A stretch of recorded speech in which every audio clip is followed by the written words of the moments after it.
Hey everyone, it's Carissa Wiley. Welcome to SaturYAY. We are celebrating the weekend by getting our craft on. And this weekend, I'm going to show you how to put together a quick and easy stationery set. This is a grouping of cards that all kind of coordinate. They're not all the same. They have some different sentiments. And for these cards, I am going to be featuring the Mod Stamp set from Avery Elle and some die cut sentiments from Honeybee Stamps. Now this Mod Stamp set from Avery Elle makes a quick and easy color blocked card. There are some coordinating dies that go along with it, although I'm not actually using them in today's projects. But those kind of solid stamps at the bottom, I'm going to show you how to build those up to make a really cool color blocked card. Now, I like Honeybee die cut sentiments because they have not only the word, but a lot of times they include the shadow, and that makes me really happy as well. So here's a look at the color palette that I chose for today's cards, and we're going to jump right in. I have several pieces of the Essentials by Ellen linen cardstock. It's cut to 5.5 by 8.5, and I'm scoring it at 4 1/4, and I'm using the We Are Memory Keepers mini scoreboard. Now this scoreboard has 1/8 inch score lines all the way across. It goes to about 6 inches. And what I like to do is mark my most used measurements. And for me, that's 4 1/4 and 5.5. So depending on the type of card that I'm making, those are the two measurements I use the most. Now this mini scoreboard does come with its own scoring tool, but I prefer a Teflon bone folder, and so that's what I'm using. And I do keep the scoring tool that it comes with, but I'm going to be using the Teflon bone folder today. Now, once I have these scored, I'm going to go ahead and reinforce those score lines using my Teflon bone folder. The Teflon bone folder won't leave those shiny marks on your cards when you really press onto it like that.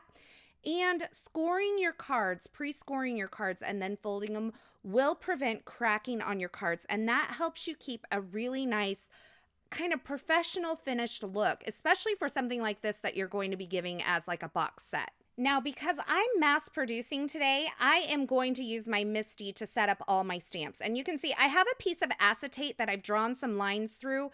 This helps me find the center of an A2 card. I can just lay it over my card front here, line up my stamps, and I am using the MISTI Creative Corners. Now, in hindsight, did I really need the Creative Corners? Probably not. But this helps kind of keep the cardstock away from those borders and helps me get an up to the edge stamped image. Now you see me lay down this small triangle first right in the center of my A2 card, and I inked it up with some Versamark ink, and then I wiped it away with my hand. That's because these are brand new stamps, and that's a quick way to prime your stamps so that they take the ink. Now on this first card that I'm doing, I'm actually just setting all of this up, and I'm making sure that I have everything that I want. So my plan is not for this to be a finished piece that I'm actually going to use. I'm just getting everything kind of figured out on this first one, and then I'll go through and stamp my finals. Now, setting something like this up on the MISTI really is going to save me time because, like I said, I'm stamping several of these today. And if you want to make several sets, what I recommend is actually just leaving your MISTI set up. You don't have to do them all on the same day, but you can come back to it on another day and create more sets. So you can see I've rotated my cardstock 180 degrees. I've aligned the next little stamp there. I've prepped it with the Versamark ink, and now I'm inking it up with the Altenew Mountain Mist ink and stamping that onto the card front there. Now I've taken the card and I have pushed it up into the upper right corner. And I realized here that it would not work for me to put that stamp there. It's going to run into the other one. So I'm going to rotate it 180 degrees again. And I am going to mount my third stamp. Once again, I prepped that with the Versamark ink and I'm inking it up. And like I said, this is not going to be a finished project for me. This is a scrap piece of cardstock that I'm experimenting on. I'm making sure that I have everything lined up where I want it. And this is the time to go in and make adjustments if you need it, because you're just trying it out. You can stamp over this piece several times, get everything where you want it, and then you can go through and stamp your finished projects. Now, once I start working on what I'm going to call my final drafts here, I'm going to clean up my stamps and I'm going to start inking and stamping. This is the Mango Smoothie ink. I'm stamping that little triangle there in the center bottom of the card. I'm going to rotate it 180 degrees, and then I'm going to ink up this stamp with my next color ink. Now, as I got going and I made sure that everything was good, I actually stamped these first two stamps together. So I would ink up the bottom one with one color of ink and this one that I'm stamping now with the other color of ink. And I could stamp those both at the same time. But this is the first kind of final draft that I am stamping. And I just want to make sure that everything is still where I want it and everything is good. Now, when you move up to this upper portion, you want to clean that stamp that's going to overlap your card base because you don't want any leftover ink on that to get on to the upper part of this card where you don't want it. So I just quickly cleaned it with a baby wipe. I made sure that it was dry, so I patted it dry with a dry cloth, and then I stamped this final stamp. And you can see the really cool color blocked effect you get with this stamp set. Now, I'm going to change up the colors as I go. I'm going to use a variety of different colors, but all of them kind of stay within that same palette. I'm going to kind of mix it up. You could change this up to suit the recipient. So if you know that the recipient's favorite color is purple and you want to use that on here, there is tons of inspiration online for color blocking. I would recommend looking that up like on Pinterest or doing a Google search, and you're going to come up with all kinds of ideas in both bright primary colors and these soft subtle colors. It kind of just depends on the look that you're going for. But I really do think that doing this in a bright color combination would change the feel of these cards completely. And it's just fun to kind of experiment with different color palettes. You can add just dashes of color in with that kind of smaller triangle that's on the bottom. But I think that this just creates a really cool stationery-like vibe. It's a little different to me to create something that's more in the stationery realm than it is kind of the handmade card realm, if that makes any sense to you. These are going to be a little more streamlined, a little more clean and simple, but they're still going to have that handmade touch that we all love so much. So now that I have all of my card bases stamped, I'm going to add some metallic embossing to a couple of these card bases. And I'm using this detail stamp that's included in the mod stamp set, and I'm just stamping it right across the bottom in this lower left-hand corner. I did prep the surface of my card base using a powder tool and then stamped that in some Versamark ink. And now I'm adding some Brutus Monroe Gilded embossing powder. This is a beautiful gold embossing powder.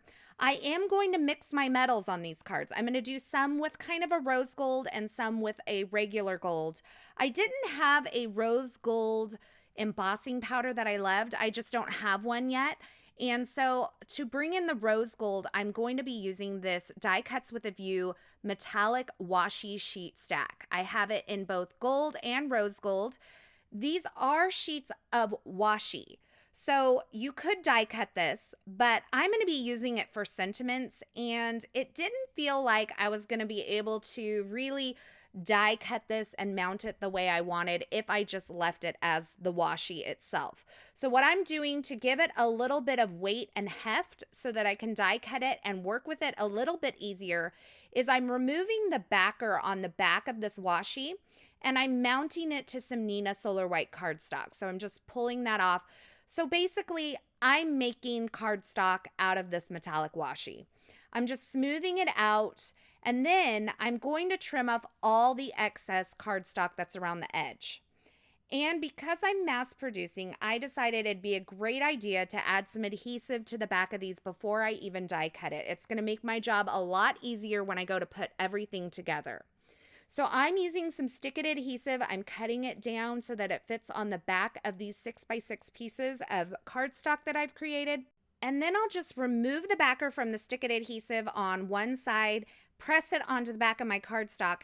And then after I die cut these sentiments from these pieces of cardstock, I'm not going to have to deal with liquid adhesive or anything like that. They'll be ready to go. I'll remove the backer, stick them onto their shadow pieces, and we'll be done.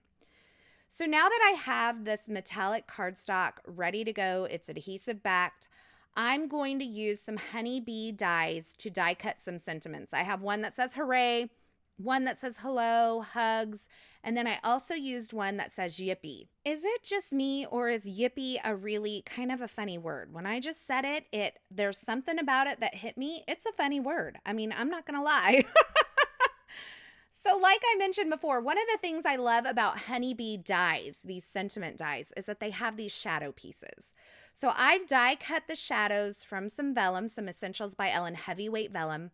Then I'm removing the backer from the metallic cardstock that I created. So I'm revealing the adhesive that's on the back of them, and I'm pressing these sentiments onto the vellum shadows.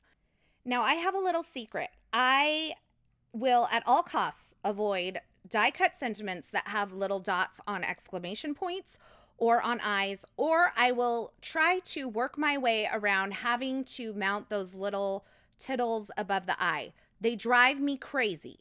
But this hooray has an exclamation point on it. And just for you guys today, I went ahead and left the exclamation point on the end, and I mounted that little dot. So I just want you all to know how special you are to me, that I dealt with the little dot. I don't know what the dot on an exclamation point is called. It's called a tittle when it's above an eye, but I don't know what it is on an exclamation point. If you know the answer to that, leave it in the comments below. But I just wanted you to know I did that for you. I could have cut that exclamation point off completely, but I didn't. And that, my friends, is my gift to you. So moving along this metallic cardstock, I also cut this down using my trimmer into 1/8 inch strips. It had the adhesive on the back already, so it allowed me to mount these onto these card bases as little accents. And I did them in various spots on all of the different cards. I kind of changed up. The design doesn't change a whole lot, but the accents and the sentiments do. That's what kind of keeps it all cohesive. And then I added foam adhesive onto the back of my sentiments, and I mounted them onto my card base. Now to finish this little gift set off, I went ahead and put all of these completed cards into a clear A2 card box. And I created a little tag using the same stamps and dies. And this tag die comes from an Avery Elle die set. It's like a postage kind of die set. It has 2 postage frames and a couple of tags in it. It's a great die set. I will be sure to link it below. And I included some vellum envelopes with this card set as well. Now I did go back. I felt like they needed just a little tiny something more. I loved the colors. I loved the metallics. They needed a little sparkle. So I did go back and added just three sparkling clear sequins to each one of these, kind of surrounding the die cut sentiments. And you can see how all of these kind of are very similar, but they're not all exactly the same either. And this kind of creates this really fun stationery set. They were really easy, quick and easy to put together. And I love the metallic accents with all of these kind of softer colors. I think it is just a really fun way to finish off this card set. As always, I will have links to the featured supplies used in these projects in the description at YouTube, but head on over to the coordinating blog post. I will have that linked below. Over there, you'll find more still shots, more information, and a complete list of supplies. Thanks for stopping by today. I hope you enjoyed these projects. If you did enjoy this video, be sure to give it a thumbs up, and don't forget to subscribe to our YouTube channel so you won't miss any of our paper crafting and card making video tutorials. As always, I really appreciate you stopping by, hanging out with me today, and watching. Happy SaturYAY, and until next time, I hope you have a fabulous day. Hey, you're still here. Thanks for sticking around to the very end. You know, if you've made it this far, you are one of my favorites. If you want to subscribe to our YouTube channel, be sure to click that button on the left side of the screen. And here's a couple more video tutorials I thought you might enjoy.